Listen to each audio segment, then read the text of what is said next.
Hello friend, welcome back to study point. और आज मैं आपके लिए एक और फ़नी स्टोरी लाई हूँ तो जो कि है सूरज चुड़ैलियों की दिमाग परियों का।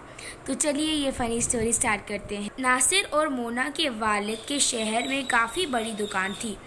नासिर ने मैट्रिक पास कर लिया तो उसके वालिद ने उसे अपने साथ दुकान पर ले जाना शुरू कर दिया था ताकि वो दुकानदारी सीख ले। नासिर के सिवा उनका कोई बेटा न था। उसके लिए माँ की ख्वाहिश थी कि नासिर की शादी कर दी जाए ताकि घर में बहू आने से रौनक हो जाए। नासिर की बहन मोना भी यही चाहती थी। वालिद ने उनकी ख्वाहिश मालूम होने पर कहा, ठीक है, मैं आशी के अब्बा को पैगाम भेजवा देता हूँ। अबू, आशी मुझे पसंद नहीं है, मोना ने मुंह बनाकर कहा। क्यों बेटा, तुम्हें वो क्यों पसंद नहीं है? वालिद ने हैरत से पूछा। मोना बोली, अबू, एक तो वो सिर्फ 5 जमात पास है, फिर उसकी सूरत भी अच्छी नहीं है, रंग काला, होंठ बेहदे और दांत लंबे दांत हैं तो क्या हुआ, दांतों से उसने खाना खाना है या तुम्हें काटना है? वालिद ने हंसकर कहा। देखिए अबू, नासिर कितना खूबसूरत और सुलझा हुआ है। मोना ने नासिर की तारीफ की। सादा मिजाज भी है और शरीफ भी। इसकी शादी आशी से करना मुनासिब नहीं है। चुप रहो लड़की, माँ ने खफा होकर कहा। शादी नासिर की होनी है, तुम्हारी नहीं। हाँ बेटा, वालिद ने मोना को समझाया। आशी कोई गैर नहीं, तुम्हारी फुप्पो की बेटी और मेरी भांजी है। फिर बचपन में ही हमने उन लोगों के कह दिया था कि हम नासिर की शादी आशी से करेंगे। अब हम कैसे इनकार कर सकते हैं? ठीक है अबू, जैसे आपकी मर्ज़ी, नासिर ने सर झुकाकर कहा। चुनाचा नासिर के वालिद ने आशी के वालिदैन को पैगाम भेज दिया कि शादी की तैयारी कर लें और तारीख भी मुकर्रर कर लें। 1 महीने बाद नासिर की आशी से शादी हो गई। वहाँ आकर आशी बहुत खुश हुई। मोना और उसकी अम्मी भी खुश थी। नासिर दिन भर दुकान पर रहता और घर में वो तीनों खुश रहती। लेकिन आशी अमीर वालिदैन की बेटी थी और उनकी इकलौती औलाद थी। वो ऐश इशरत से पली थी और वालिदैन के घर में उसने कभी काम काज नहीं किया था। सारा काम उसकी वालदा या दो नौकरानियाँ करती थी। चुनाचा शादी के चंद दिन तो मोना और उसकी माँ ने उससे से घर का कोई काम नहीं करवाया और सारे काम खुद ही करती रहीं। फिर गर्मियों की छुट्टियाँ ख़त्म हो गईं तो मोना स्कूल जाने लगी, जहाँ वो 8वीं जमात में पढ़ती थी। इसकी गैर मौजूदगी में सारा काम मोना की अम्मी को अकेले ही करना पड़ता था।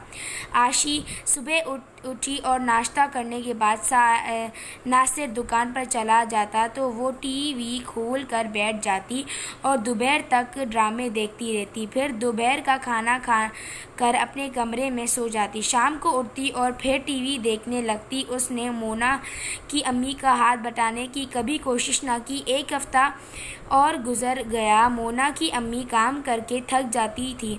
एक दिन उसने आशी से कहा, बेटी, मैं सालन पका रही हूँ, तुम ज़रा आटा गूंद लो। मुझे ये काम नहीं आता आंटी, आशी ने मुंह बनाकर कहा। एक दिन मोना की अम्मी ने उससे बर्तन धोने को कहा तो आशी बोली, नहीं आंटी, मेरे नाखून पॉलिश ख़राब हो जाएगी। अच्छा, तुम ज़रा सालन पका लो, मैं बर्तन धो देती हूँ, मोना की अम्मी ने कहा। तो उसने जवाब दिया, किचन में बहुत गर्मी होती है और मेरे चेहरे पर गर्मी से दाने निकल आते हैं, आप खुद ही सालन पका लें। मोना की अम्मी अम्मी ने जब से काम लिया और खुद ही सारे काम किए।